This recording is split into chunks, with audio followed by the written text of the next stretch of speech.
Hello சகோதரர்களுக்கு வணக்கம். வாங்க, இன்றைக்கி மீன் குழம்பு வைக்க போகிறேன். கல்லெண்ணெய் சேர்த்துருக்கேன் ஒரு 100 அளவுக்கு. நம்ம ஈஸியாக இருக்கும் பாருங்கள். நான் எங்கள் அம்மா ஸ்டைலில் தான் வைக்கிறேன், கிராமத்து குழம்பு. நல்லா இருக்கும் பாருங்கள். நீங்கள் இந்த மெத்தடில் செஞ்சு பாருங்கள். வெந்தயம் சேர்த்துட்டேன், செவந்துருச்சு. அப்புறம் கருவேப்பிலை சேர்த்துடலாம். அடுத்தது சின்ன வெங்காயம் உரித்து வச்சுருக்கேங்க. ஒரு 100 வெங்காயம் அளவுக்கு போதும், ரொம்ப வேண்டாம். 4 பச்சை மிளகா லேசாக கீறிட்டு வச்சுருக்கேன். நம்ம சேர்த்து விட்டு கொஞ்சம் செவர விட்டுடலாம் ஒரு 5 நிமிஷம். அடுத்தது தக்காளி நல்லா பழமாக நான் 5 தக்காளி பழம் எடுத்து அரிஞ்சு வச்சுருக்கேங்க, பொடிசா.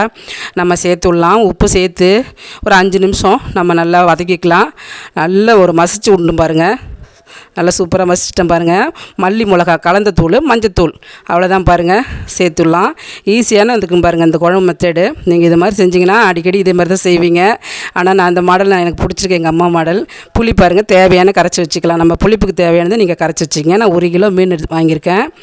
நான் வவால் மீன் தான் வாங்கியிருக்கேன். அவ்வளோதான். கொதி வரட்டும் பாருங்கள். தண்ணி ரொம்ப சேர்க்காதீங்க. பாருங்கள், கொதிச்சிட்டு பார்த்தீங்களா? ரொம்ப தண்ணி வச்சிங்கன்னா ரொம்ப சுண்ட வைக்கணும்.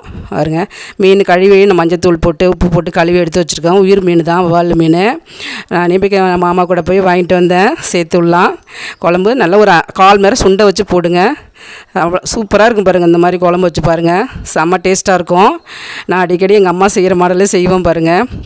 சேர்த்து விட்டோம். நம்ம ஒரு 5 நிமிஷம் மட்டும் கொதிக்க விட்டுடலாம். இது கொஞ்சம் வேகணுங்க. நம்ம உயிர் மீன் இல்லைங்க, நல்லாயிருக்கும், செம்ம டேஸ்ட்டாக இருக்கும். மூடி வச்சு ஒரு 5 நிமிஷம் நல்லா வேக விட்டுடலாம். மீன் குழம்பு ரெடி ஆகிடுச்சு பாருங்கள். எவ்வளோ சீக்கிரம் வச்சிட்டோம் பார்த்தீங்களா? சூப்பராக இருக்கும். அவ்வளோதான் பாருங்கள், 5 நிமிஷம் ஆகிடுச்சு.